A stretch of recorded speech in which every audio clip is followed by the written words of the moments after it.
Hi అండి, welcome to సాయిస్ kitchen. బాగున్నారండి మీరు? మేమైతే బాగున్నామండి. ఇప్పుడైతే స్వీట్ రెసిపీ చూపిస్తానండి మీకు. మూంగ్ దాల్ లడ్డు చేస్తాను. ఇగుండి దానికైతే నేను 1 కప్పు వరకు పెసరపప్పుని అయితే తీసుకున్నానండి. ఇదైతే వాటర్ వడకొట్టుకునే దీంట్లో ఈ పెసరపప్పుని అయితే 1 కప్పు వేసుకోండి. ఇవన్నీ వేసుకున్న తర్వాత ఇందులో అయితే ఇది నానబెట్టవలసిన అవసరం లేదండి. ఇందులో కొంచెం తడి చేస్తే చాలు. కొద్దిగా వాటర్ వేసుకొని ఈ విధంగా అయితే తడి చేసుకోవాలండి. చూడండి, ఈ విధంగా మొత్తం దీనికి తడి అయ్యేంత వరకు ఈ విధంగా తడి చేసుకోవాలి. ఈ పప్పునైతే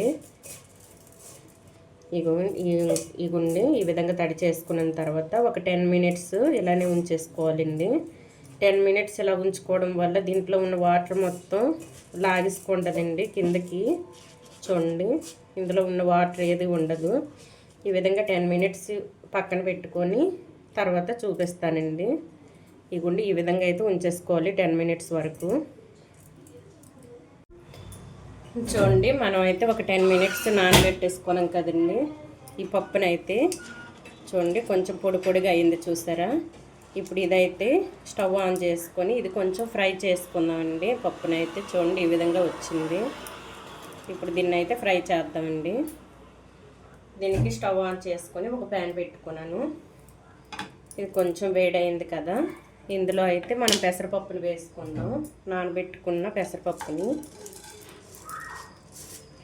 ఆయిల్ నెయ్యి వేయవలసిన అవసరం లేదండి ఇలా వేగించేటప్పుడు. ఇదిగోండి ఇలా వేసుకొని ఫ్లేమ్ మీడియంలో ఉంచేసుకొని వేపుకోవాలండి. ఇవి మొత్తం తడి మొత్తం లాగేంత వరకు ఇవి వేయించుకోవాలి. చూసారా, ఇలా తడి ఉంది కదండి. ఇవి మొత్తం పొడి పొడిగా అయ్యేంత వరకు మనం అయితే వేపుకోవాలండి. ఇవి తడి మొత్తం లాగేసుకోవాలి.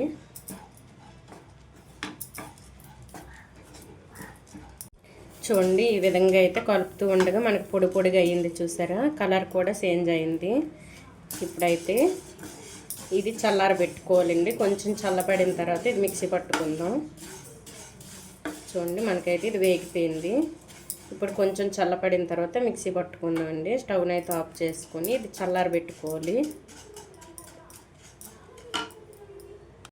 చూడండి, ఈ విధంగా అయితే మనకి పప్పు చల్లబడిన తర్వాత మిక్సీ పట్టుకోనండి. ఇవ్వండి, కొద్దిగా మనకి బొంబాయి రవ్వ ఉంటుంది కదండి, ఆ విధంగా మిక్సీ పట్టుకోవాలి. చూసారా, కొంచెం బరకగా ఉండాలండి ఈ పప్పు అనేది.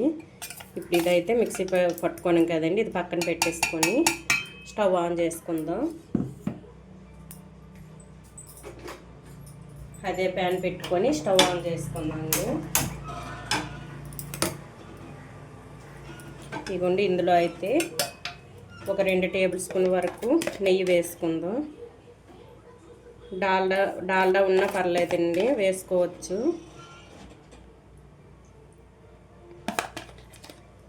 ఇవన్నీ ఒక 2 టేబుల్ స్పూన్ వరకు నెయ్యి వేసుకున్నాను. ఇప్పుడు ఇది కరిగిన తర్వాత ఇప్పుడు మనం మిక్సీ పట్టుకున్న ఈ పౌడర్ని అయితే ఇందులో వేసుకుందామండి. ఈ నెయ్యి మొత్తం దీనికి పట్టేంత వరకు మనం వేయించుకోవాలి. ఇందులో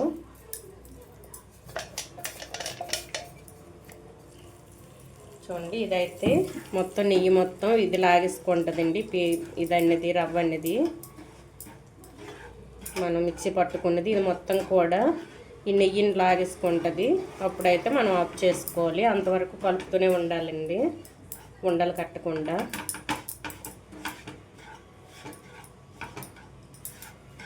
చూడండి, ఈ విధంగా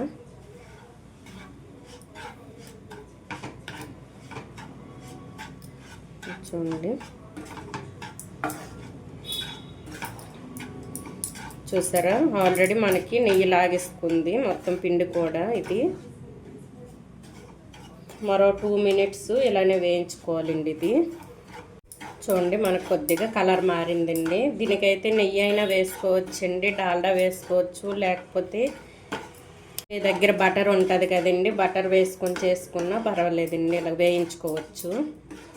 నేనైతే నెయ్యిని వేసుకున్నానండి, ఒక 2 టేబుల్ స్పూన్ వరకు.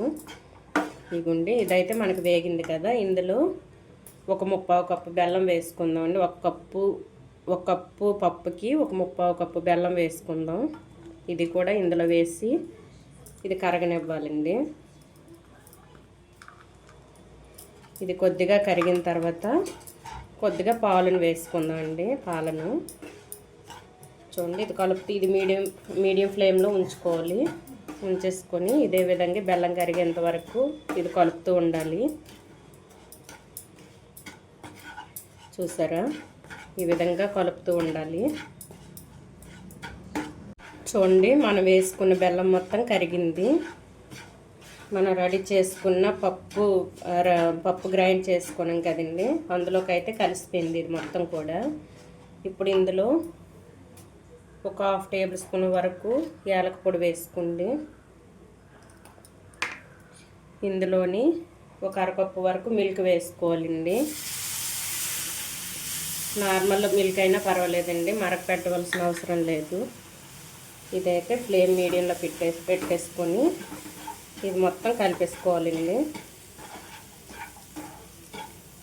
ఇది మొత్తం దగ్గర పడేంత వరకు ఉండలు కట్టకుండా కలిపేసుకోవాలి. చూసారా, ఈ విధంగా కలిపేసుకోవాలండి. మనం బెల్లంకి బదులు షుగర్ కూడా వేసుకోవచ్చండి. షుగర్ వేసుకుంటే కొంచెం కలరు ఎల్లో కలర్లో వస్తుందండి. మనం బెల్లం వేసుకున్నాం కదా, అందుకు ఈ కలర్లో వచ్చింది. ఇప్పుడు ఒక 1/2 టేబుల్ స్పూన్ వరకు నెయ్యి వేసుకుందాం.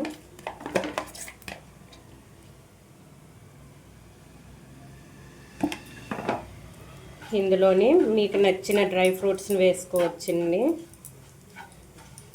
మీకు ఏ డ్రై ఫ్రూట్స్ నచ్చుతాయో అవి అయితే వేసుకోవచ్చు. నేనైతే పుచ్చగింజలను వేసుకుంటానండి కొద్దిగా.